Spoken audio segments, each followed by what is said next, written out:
तो आदाब, नमस्कार, गुड इवनिंग, सत श्री अकाल। एक बार फिर आप सभी लोगों का स्वागत है। उम्मीद है कि आप सभी लोग अच्छे होंगे, अपना और अपनों का ख्याल रख रहे होंगे। तो आज की कहानी में हम एक प्रसिद्ध अभिनेत्री श्रीदेवी के बारे में बात करेंगे और इसमें कई चीज़ें हैं जो आप तक नहीं पहुंची हैं। श्रीदेवी की मौत की जब खबर आई, 24 फरवरी 2018 की बात है, संडे का दिन था। तो पहली बार तो किसी ने यकीन ही नहीं किया।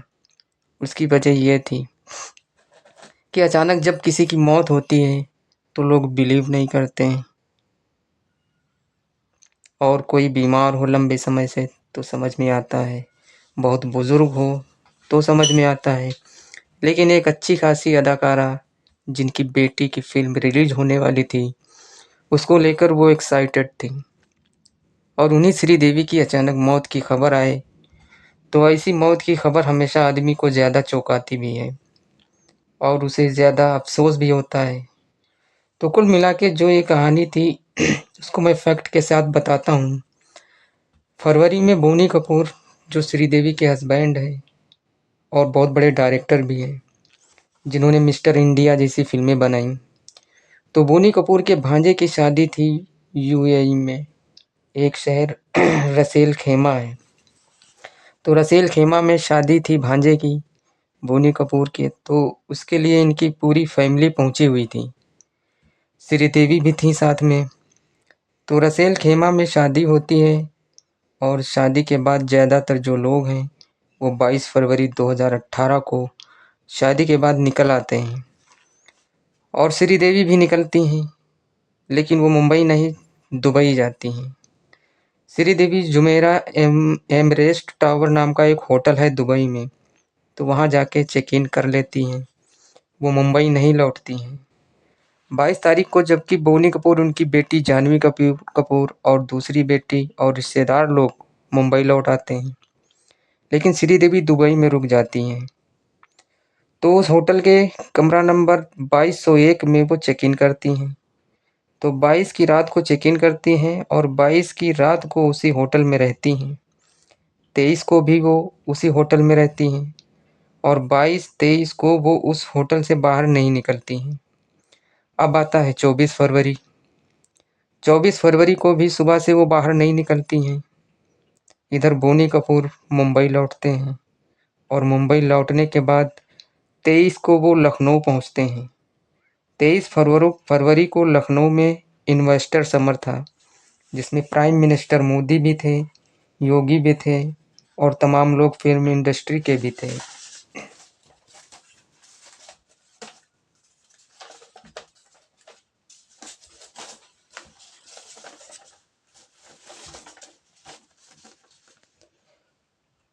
और बोनी कपूर उस प्रोग्राम में हिस्सा लेते हैं और लखनऊ से फिर वापस रात को मुंबई पहुंचते हैं।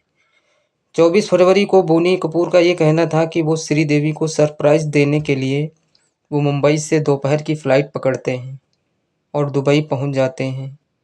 उनके दुबई आने की खबर श्रीदेवी को नहीं थी।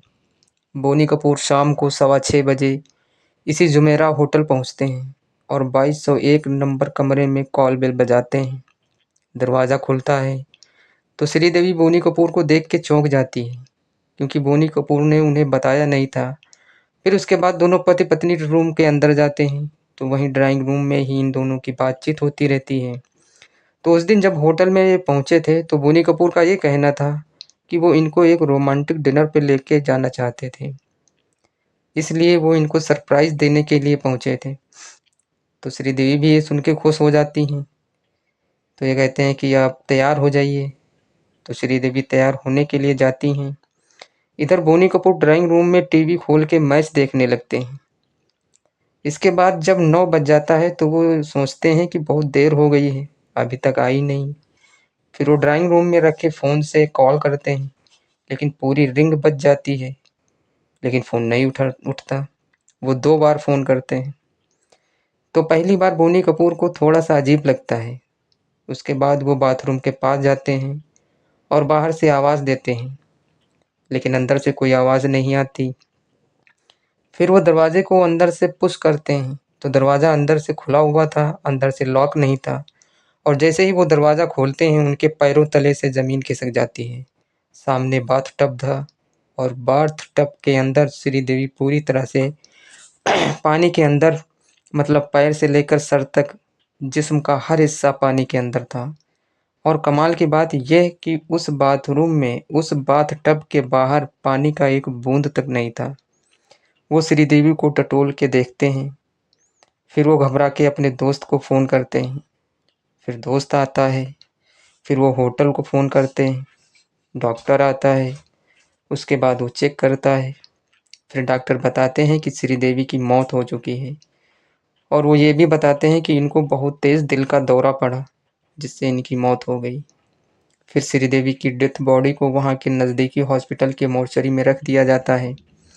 फिर 25 फरवरी को श्रीदेवी का पोस्टमार्टम होता है और फिर पोस्टमार्टम के बाद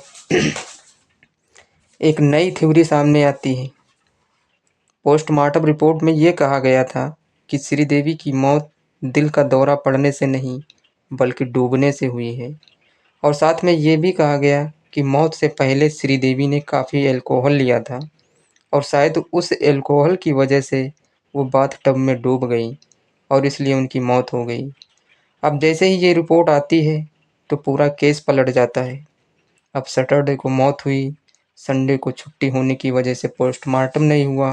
पूरे देश में ये हो रहा था कि श्रीदेवी की बॉडी आएगी, अंतिम संस्कार होगा, लेकिन अब मंडे को भी बॉडी देने से इनकार कर दिया गया क्योंकि दुबई पुलिस अभी तक मामले की जांच कर रही थी। क्योंकि जब रिपोर्ट में आता है कि मौत डूबने से हुई तो शक पैदा होता है। शक इसलिए पैदा होता है कि एक बाथटब में डूबकर कोई कैसे मर सकता है। उसमें तमाम सवाल थे, पर बाथटब में डूबकर मौत होती है, ये मैं आपको आगे बताऊंगा। तो शक की वजह से दुबई पुलिस बॉडी देने से मना कर देती है। उसने कहा कि जब तक हम जांच पूरी नहीं करेंगे, मौत के नतीजे तक नहीं पहुंचेंगे, ना हम ये बॉडी हवाले करेंगे, बल्कि इससे जुड़े हुए लोगों से पूछताछ करेंगे।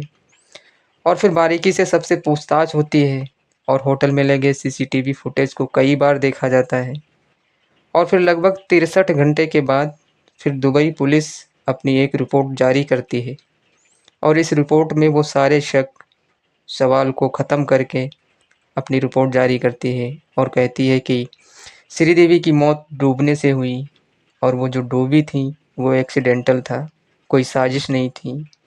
फिर बोनी कपूर और बाकी लोग एक प्राइवेट प्लेन जो कि अनिल अंबानी ने दिया था, उस प्लेन से उनको मुंबई लाया जाता है।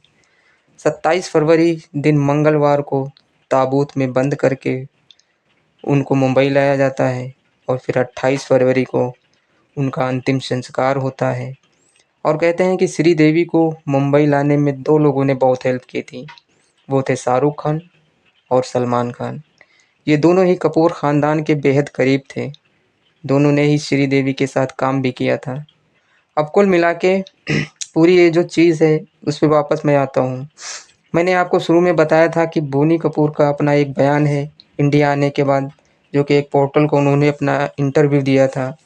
उसमें उन्होंने खुद कहा कि जब वो बाथरूम में गए और आवाज़ देने के बाद करीब 1 घंटा हो चुका था, तो श्रीदेवी को जो उन्होंने देखा था, बाथटब के अंदर पूरी तरह से डूबी हुई थीं। पैर और उनका सर पानी के अंदर था, लेकिन उस बाथटब के आस-पास एक बूँद भी पानी नहीं था। यहाँ पर 2-3 चीज़ें और भी हैं। श्रीदेवी की मौत हुई कैसे? तो जो ये थ्योरी दुबई पुलिस की थी वो मैं आपको बताता हूँ।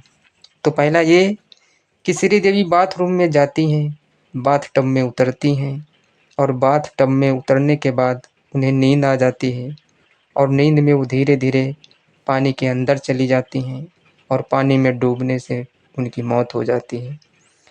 तो पहली थ्योरी ये थी। अब दूसरी थ्योरी ये थी कि उन्होंने बहुत सारा अल्कोहल लिया था।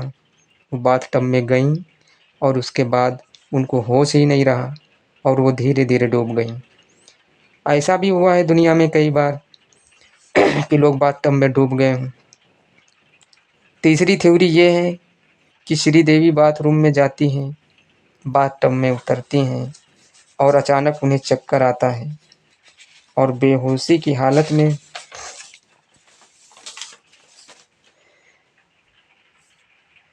सीधे पानी में गिरती हैं और फिर डूबने से मौत हो जाती है।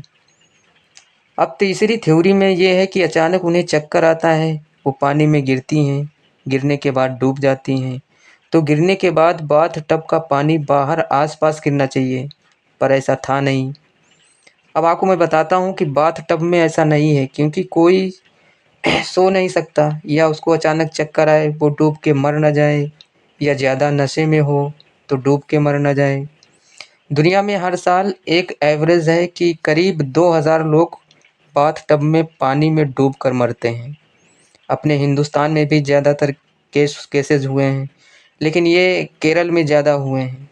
बाकी बाथरूम में और कई तरीके से मौतें हुई हैं, जैसे माइकल जैक्सन की मौत बाथरूम में हुई थी। तो दुबई पुलिस ने आखिर में यही कहा था कि इसके पीछे कोई साजिश नहीं है, इसके पीछे कोई और मोटिव नहीं है, और उनकी मौत एक हादसा था जो डूबने की वजह से हुई थी। तो ये है श्रीदेवी की मिस्ट्री की पूरी कहानी। अब कल मिलता हूँ एक नई कहानी के साथ। तब तक आप लोग अपना ख्याल रखिएगा, और आपको ये कहानी कैसी लगी कमेंट बॉक्स में ज़रूर बताइएगा, और आप लोग मेरे चैनल को सब्सक्राइब ज़रूर कीजिएगा। Thank you very much. जय हिंद, जय भारत।